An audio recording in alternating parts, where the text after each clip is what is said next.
Chingizxon tarixdagi eng ulkan imperiyalardan biriga asos soldi. Uning vafotidan so'ng o'g'illari bu imperiyani yanada kengaytirib, sharqda Xitoydan g'arbda Markaziy Yevropagacha bo'lgan ulkan hududlarni egalladilar. Natijada Mo'g'ul imperiyasi tarixdagi maydoni eng katta quruqlik imperiyasiga aylandi. Ammo shunday qudratli davlat nega atiga bir necha avlod ichida parchalanib ketdi? Bir paytlar dunyoning qariyb chorak qismini boshqargan imperiya qanday qilib alohida xonliklarga bo'linib ketdi? Bugungi videoda aynan shu savollarga javob topamiz. Agar tarixning eng buyuk imperiyalaridan birining qulashi sizga qiziq bo'lsa, videoni oxirigacha tomosha qiling. Shuningdek, videoga like bosib, fikringizni izohlarda qoldirishni unutmang.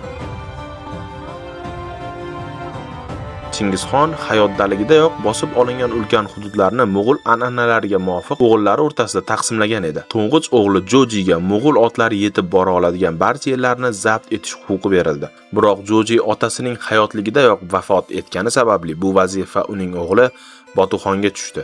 Chingizxonning eng kichik o'g'li Tuluy esa 1229-yilda yangi buyuk xon saylangunga qadar imperiya boshqaruvini vaqtincha o'z zimmasiga oldi. Ikkinchi o'g'li Chig'atoyga esa Uyg'ur yurti hamda Movaron Nahr, ya'ni Samarqand va Buxoro oralig'idagi hududlar berildi. Chingizxon vafotidan keyin Chig'atoy yangi harbiy yurishlarda deyarli ishtirok etmadi. U ukasi O'gedayning buyuk xon bo'lishini qo'llab-quvvatladi va butun faoliyat davomida unga sodiq qolib, davlat ishlarini boshqardi. 1241-yilda Chig'atoy vafot etgach, uning ulusi ma'lum vaqt davomida buyuk xon hokimiyati tarkibida qoldi. Keyinchalik Xubilay davrida imperiya ichidagi siyosiy bo'linishlar kuchayish natijasida Chig'atoy ulusi mustaqil xonlik sifatida shakllandi. Mo'g'ul xonliklari orasida nisbatan barqaror hukmronlik qilgan bu davlat 14-asr oxirida Amir Temur tomonidan tugatilgan bo'lsa-da, Chig'atoy ulusi xalqlari keyingi asrlarda ham shu hududlarda yashashda davom etdilar. Endi imperiyaning keyingi taqdiri ko'p jihatdan Chingizxonning 3-o'g'li O'gedayga bog'liq edi. Chunki Chingizxon uni hali hayotligidayoq o'zining vorisi sifatida belgilab ketgan edi. 1229-yilda o'tgan qurultoyda O'geday rasman buyuk xon etib saylandi. Taxtga o'tirishi bilan u otasi boshlab bergan istilolarni davom ettirishga kirishdi.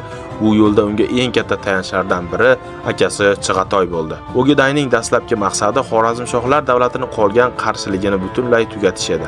Bu paytda Jaloliddin Manguberdi yo'qotilgan hududlarning katta qismini qayta egallashga muvaffaq bo'ldi. Bu holat Mo'g'ullar uchun jiddiy xavf tug'dirardi. Shu sababli O'geday o'zining eng tajribali sarkardalaridan biri Cho'rmagun No'yonni Jaloliddin ustiga yubordi. Bo'lib o'tgan janglar natijasida Jaloliddin og'ir mag'lubiyatga uchradi va Erondagi qolgan hududlarni ham tark etishga majbur bo'ldi. Ko'p o'tmay Ozarbayjon ham Mo'g'ullar hukmronligi ostiga o'tdi. Xorazmshohlar masalasi hal qilingach, O'geday imperiya chegaralarini yanada kengaytirishga kirishdi. U Subutoy No'yonni Qipchoqlar ustiga yubordi.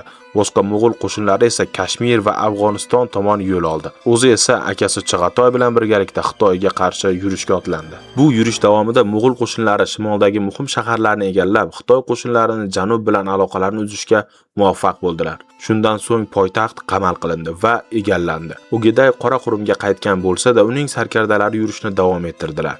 Nihoyat 1234-yilga kelib Shimoliy Xitoy to'liq Mo'g'ullar qo'liga o'tdi. Oradan ko'p o'tmay Koreyadagi Goryeo qirolligi Mo'g'ullarga soliq to'lashdan bosh tortgani va ularni karvonlarga hujum qilgani haqida xabar keldi. Bunga javoban O'geday qo'shinini yubordi va 1231-yilda Goryeoga qarshi yurish boshlandi. Qirollik taslim bo'lish o'rniga uzoq davom etadigan qarshilikni tanladi.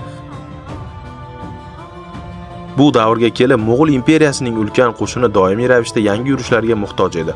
Chunki millionga yaqinlashgan qo'shinni oziq-ovqat va o'lja bilan ta'minlash tobora qiyinlashayotgan edi. 1236-yilda yangi istilolarni boshlashga qaror qildi. O'g'li Guyukni janub tomonga yubordi. Tuluyning o'g'li Monge, Chig'atoyning o'g'li Baydar va Jojining o'g'li Botuxon esa g'arbga, Yevropa sari yurishga otlandilar.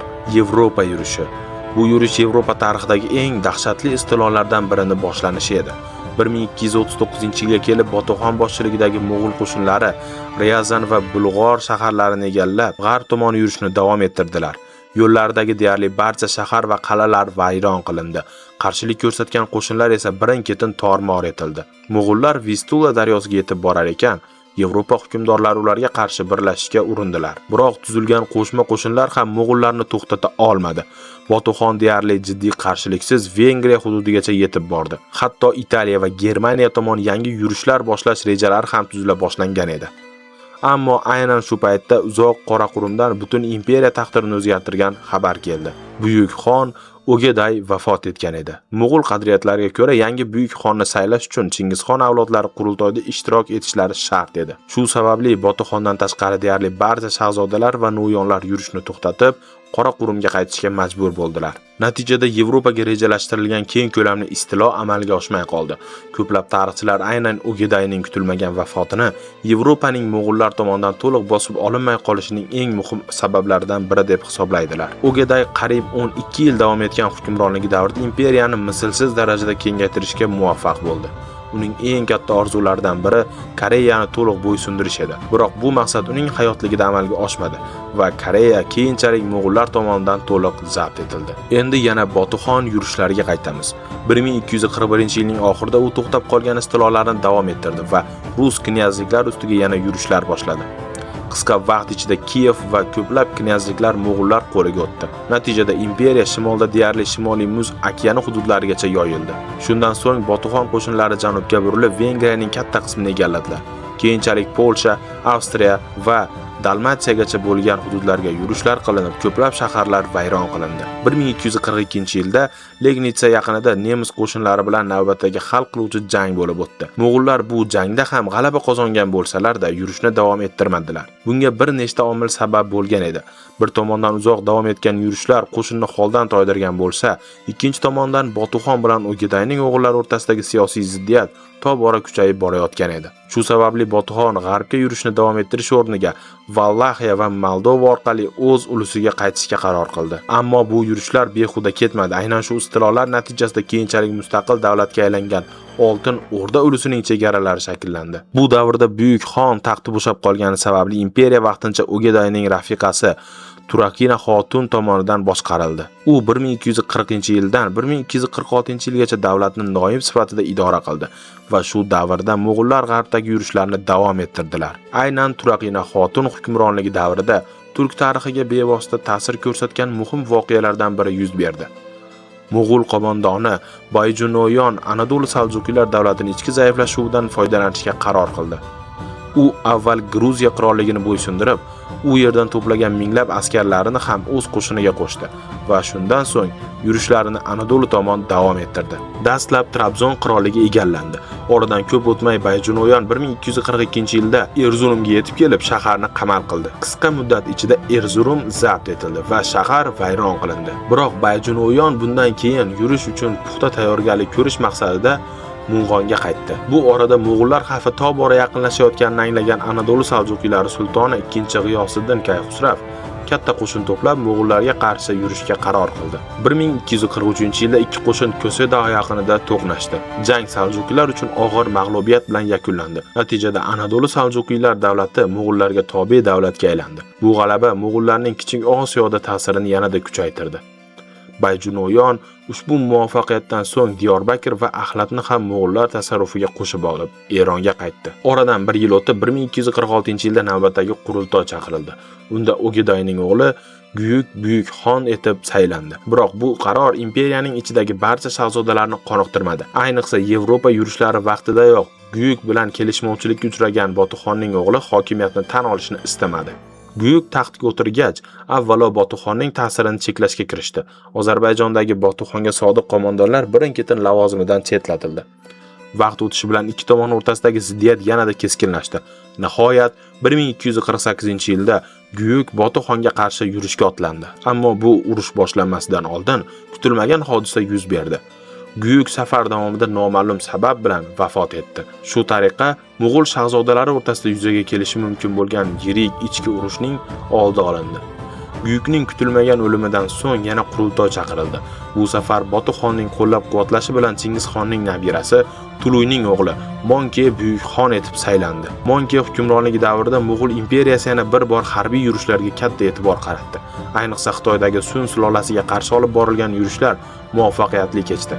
Ketma-ket qo'lga kiritilgan g'alabalar natijasida Mo'g'ul qo'shinlari Janubiy Xitoyning ichkarisigacha kirib bordilar. Biroq aynan shu paytda kutilmagan fojia yuz berdi.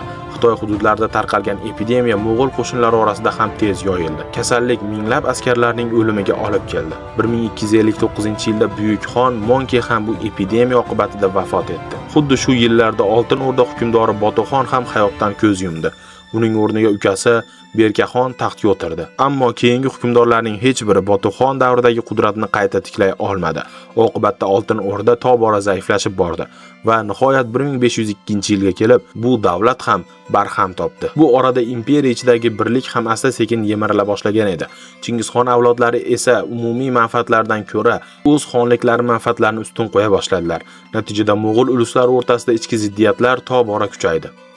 Bu bo'linishning eng muhim ko'rinishlaridan biri bu Xulogyu tomonidan Ilxoniylar davlatini tashkil topishi edi. 1256-yilda u imperiyaning g'arbiy hududlarini boshqarish uchun yangi davlatga asos soldi. Oradan 2 yil o'tib Xulaguxon Bag'dod ustiga yurish qiladi. 1258-yilda shahar egallandi va qariyb 5 asr davomida hukm surgan Abbosiylar xalifaligiga barham berildi. Shundan so'ng Mo'g'ul qo'shinlari Suriya va Falastin tomonga harakatlandilar. Biroq bu safar ular avvalgidek zafar qucha olmadilar. 1260-yilda Ayn Jalut jangida mamluklar qo'shini Mo'g'ullarni og'ir mag'lubiyatga uchratdi. Bu nafaqat Mo'g'ullarning g'arbdagi ilk yirik mag'lubiyati, balki ularni yengish mumkinligini butun dunyoga ko'rsatgan tarixiy burilish nuqtasi ham bo'ldi. Oradan yillar o'tib, Ilxoniylar yana Anadolu tomon yurish qildilar. Anadolu Saljuqiylari soliq to'lashni kechiktirgach, Mo'g'ullar ularga qarshi qo'shin yubordilar. Saljuqiylar esa yordam so'rab mamluk sultoni Baybarsga murojaat qildilar. 1277-yilda Albiston yaqinida bo'lib o'tgan jangda Baybars qo'mondonligidagi mamluk qo'shini Mo'g'ullarni yana bir bor mag'lub etdi. Bu jangda Ilxoniylar qo'shinining katta qismi yo'q qilindi. Ketma-ket muvaffaqiyatsizliklar va ichki nizolar Ilxoniylar davlatini tobora zaiflashtirdi. Nihoyat 1335-yilda bu davlat ham tarix sahnasidan chiqib ketdi. Monke vafotidan so'ng buyuk xonlik taxtida uning ukasi Xubilay o'tirdi. U akasi boshlab bergan yurishlarni davom ettirishga ahd qildi va asosiy e'tiborini Xitoyni to'liq egallashga qaratdi.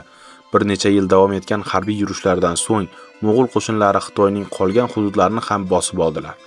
Nihoyat 1279-yilda Sun sulolasi butunlay tugatildi va Xitoy ilk bor Mo'g'ullar hukmronligi ostiga o'tdi. Shu bilan Mo'g'ul imperiyasi o'z tarixidagi eng katta hududiy chegaralariga yetdi. Xubilay davlat markazini Xitoyga ko'chirdi va Yuan sulolasiga asos soldi.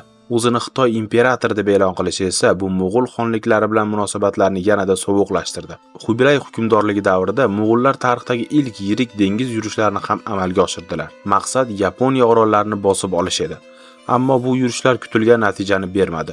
Kuchli bo'ronlar Mo'g'ul flotini katta qismini vayron qildi. Omon qolgan qo'shinlar esa Yapon qarshiligini yenga olmadilar.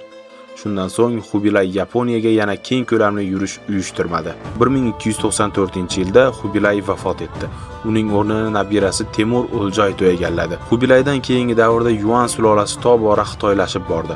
Mo'g'ul zodagonlari bilan Xitoy amaldorlari o'rtasidagi ziddiyatlar kuchaydi. Saroydagi taxt kurashlari esa davlatni ichdan zaiflashtira boshladi. Atigi 40 yil ichida Yuan tarixida 7 marta ketma-ket imperator almashdi. Bu esa markaziy hokimiyatni tobora zaiflashayotganidan dalolat berardi. Nihoyat 1368-yilda Min sulolasi qo'zg'olon ko'tarib Yuan poytaxtini egalladi. Shu tariqa Xitoyda Mo'g'ullar hukmdorligi yakunlandi. Ko'plab tarixchilar aynan 1368-yilni Chingizxon asos solgan buyuk Mo'g'ul imperiyasining yakuniy qulagan sanasi deb qabul qiladilar. Shunday qilib bir vaqtlar Tinch okeanidan Sharqiy Yevropagacha cho'zilgan dunyoning qariyb chorak qismini boshqargan ulkan imperiya tashqi dushmanlardan ko'ra ko'proq ichki nizolar va xonliklarning mustaqillikka intilishi oqibatida parchalanib ketdi.